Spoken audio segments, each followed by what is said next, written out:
Hey everyone, Heather Veroni here with Pampered Chef. I wanted to chat with you a little bit today about veggie stock. So I talk about it a lot. If you've seen my other videos, I talk about saving your scraps. So now today I'm going to show you what I do with them. So every time you cook with your vegetables, like I'm talking onions, carrots, cucumbers, broccoli, cauliflower, zucchini, squash, all of that stuff, all of it, mushrooms, garlic, anything you cook with, not your starches though, no potatoes, sweet potatoes, none of that stuff. But you can put all your scraps in a bag in your freezer, and then when it's full, you can make your veggie stock. In the beginning, I started with just one bag, and then you put it in a small pot, fill it with water, boil it, then you're done. Now I'm doing a little bit larger of a batch today because I'd rather do it all at once, and I've learned how to pressure can. That'll come along later. I'll talk to you about that in a minute. But I'm gonna show you, these are the seeds that you would have thrown away from the pepper. I cut up the pieces of the cauliflower just so it fits in there better. There's broccoli pieces. There's even green beans that I've snapped and cleaned up, broccoli. There's all kinds of stuff. All your carrot peels, all your cucumber peels and ends, everything that you would have thrown away. So we're just gonna dump the rest of this in here. And then the only thing that you have to do, okay, is fill it with water. So any water, straight from the tap. And then while that's filling out, I'm not gonna add any sodium to this, you guys. So if you want to, you can add some, but what's great about this is you can control the amount of sodium that is actually in your broth. If you dare to look, check out the sodium content of beef stock, chicken stock, veggie stock, all of that.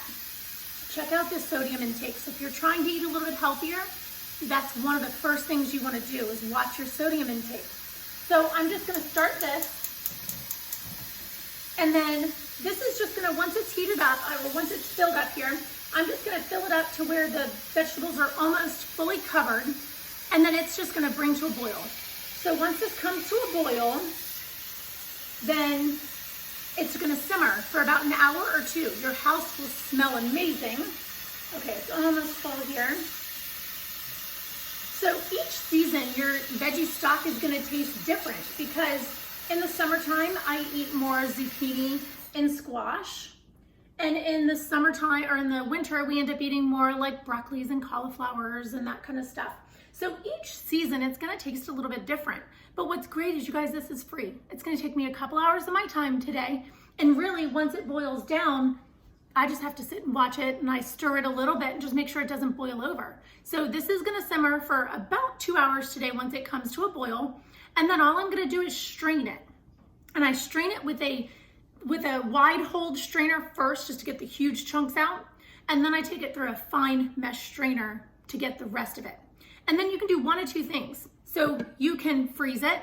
So this is just a Tupperware container that I found that's good for freezing.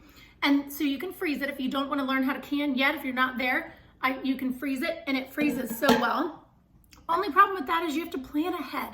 And so I'm not a planner. So we'll be eating dinner, or we'll be thinking at 4 o'clock what we're trying to do for dinner, and I don't have time for everything to thaw out. You can microwave it and thaw it out that way. However, I learned how to pressure can. These do need to be pressure canned, but this is great because it's ready when you need it, and I just have them sitting in the pantry for the next time I need them. So all you need to get is a good pressure canner, and you guys, it comes with the exact directions on how to do it. I have a Presto pressure cooker. I think it holds 7 quarts, and that's all I need. I'll do 2 batches today, but I do them in the quart, and then I do them in the pint, just so some recipes call for 2 cups, some call for 4. So if you guys have any questions, let me know. But guys, give it a shot. Try small. You don't have to do a big batch like this, but try it small. You guys will love it, and it's so much healthier. Thanks for watching.